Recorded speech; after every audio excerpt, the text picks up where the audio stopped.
All right, ready to dive into Lupin the Third? Yeah, let's go. We've got mountains of manga, a ton of anime. Oh, yeah. It's going to be a blast. Oh, I'm excited. So today, we're going deep on this master thief.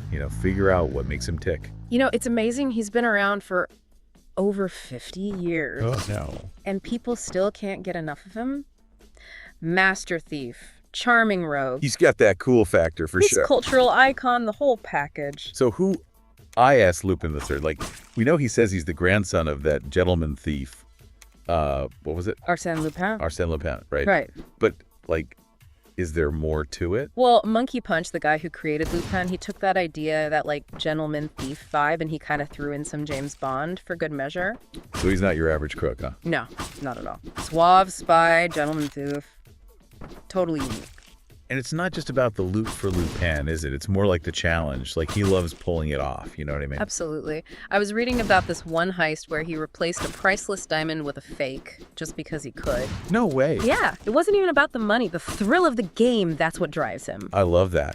And he's always, one step ahead. It's almost like he knows what's going to happen before it does. He's incredibly skilled, goes way beyond just picking locks. Disguise, driving, escapes. Yeah, the escapes are insane. One source, he outsmarted a whole security system. Just a rubber band and a paper clip. That's it. Okay. That's just genius level stuff. Yeah. But what about his crew? I mean, what's the dynamic like with those guys? Okay, so first you got Jigen. Daisuke Jigen. Lupin's right-hand man. Exactly. Think calm, cool, collected. The sharpshooter always got Lupin's back. Then you have Goemon Ishikawa the Third, that samurai with the, legendary sword. Goemon, yeah. He's the wild card. You never know if he's with Lupin or against him. Keeps things interesting. Totally unpredictable. And of course, we can't forget Fujiko Mine, the femme fatale.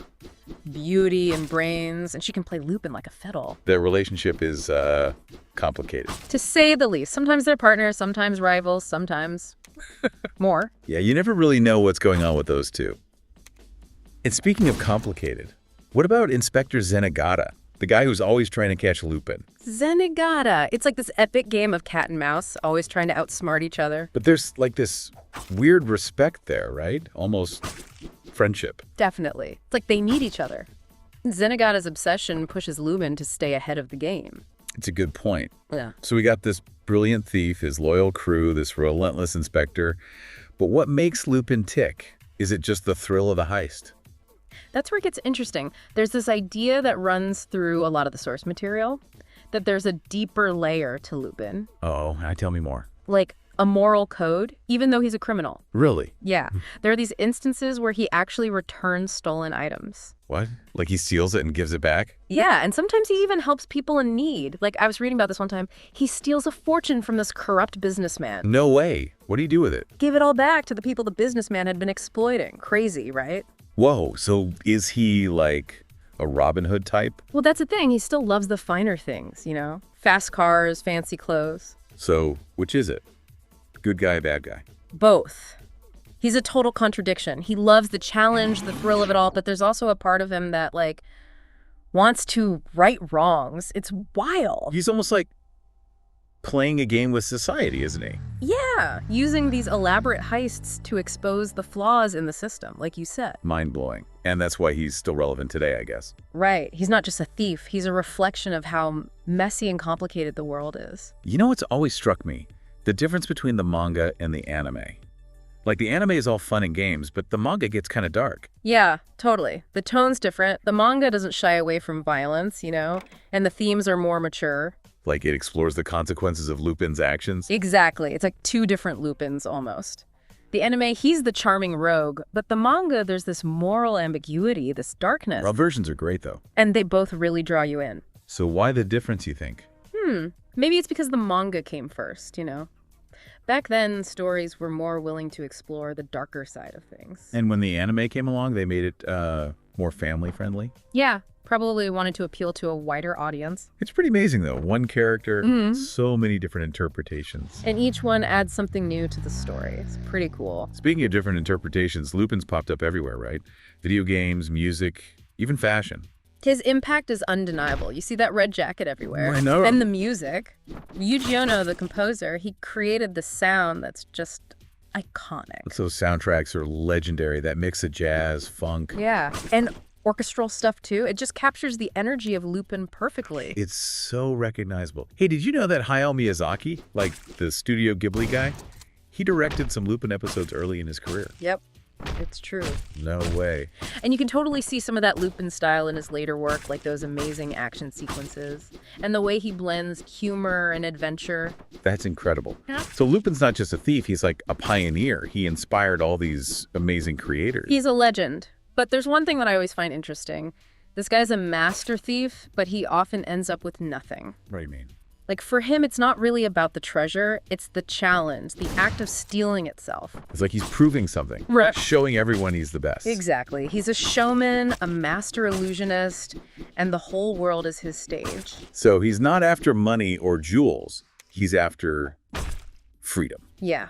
Freedom, ingenuity, his own way of seeing the world. Thievery is just his way of expressing that. So Lupin's true treasure isn't what he steals, it's the journey itself. That's a great way to put it. And I think that's why people love him so much. Yeah, we love his audacity, his wit, the way he lives life on his own terms. Even if it means breaking the rules sometimes, he reminds us that life can be an adventure. That it's a game to be played. Exactly. And that sometimes it's okay to break free from the ordinary and embrace the unexpected. I like that. So as we dive deeper into this Lupin enigma, We got to ask ourselves, what is it about this guy that speaks to us? What makes us root for the charming rogue? is it his love of freedom? Yeah. His rebellious spirit? Or maybe it's just that he makes us smile. Yeah. He reminds us that life doesn't have to be so serious all the time. Maybe there's a little bit of Lupin in all of us. Waiting for the right moment to break free. I think you might be right about that. It's like he shows us that it's okay to question things. Yeah, to not just accept the way things are. Exactly, and to fight for what we believe in, even if it means going against the grain. I mean, he's not always right, but he's always true to himself. And that's what makes him so compelling. You Yeah. know, he's not perfect, he makes mistakes, but he always owns up to them. Yeah, there's something really refreshing about that. He's a reminder that it's okay to be flawed, to be messy, to be human. And to have fun along the way. Like, even when he's in danger, he never loses that sense of playfulness. Right. It's like he sees the world as this giant game, and he's determined to play it by his own rules. That's a great way to look at it. So we've talked about Lupin's skills, his crew, his motivations. But there's one thing we haven't really touched on yet. His legacy. Ah, yes, his legacy. It's massive. This guy has had a huge impact on pop culture. I mean, he's been around for over 50 years, so it's not surprising. But it's more than just longevity, you know? He's inspired countless creators, from video game designers to musicians to fashion designers. Yeah, you see his influence everywhere. That red jacket, those iconic soundtracks. Oh, the soundtracks. Yuji Ono, the composer, he created this amazing blend of jazz, funk, orchestral. It's so unique. You hear it, and you know it's Lupin. Instantly recognizable, and it perfectly captures the energy and spirit of the series, you know? Yeah, the adventure, the excitement, the humor. It's all there in the music. And speaking of inspiration, did you know that Hayao Miyazaki, the legendary director of Studio Ghibli, got his start directing episodes of Lupin III? Wait, really? I had no idea. It's true. And you can definitely see some of that Lupin influence in his later work, like the way he blends humor and action and those incredible flying sequences. That's amazing. So Lupin's not just a character, he's a cultural phenomenon. He's a touchstone, a reference point for so many other creative works. It's crazy to think about how one character can have such a ripple effect. It's a testament to his enduring appeal, his ability to connect with people across generations and cultures. So what is it about Lupin that makes him so timeless? Why do we keep coming back to him, decade after decade? I think it's because he represents something that we all long for deep down. Freedom, adventure, the courage to be ourselves. He's a reminder that life doesn't have to be dull or predictable, That there's always room for a little mischief, a little excitement. and that it's okay to challenge the status quo, to question authority. To live life on our own terms, even if it means breaking the rules sometimes. But here's the thing that I find really fascinating about Lupin.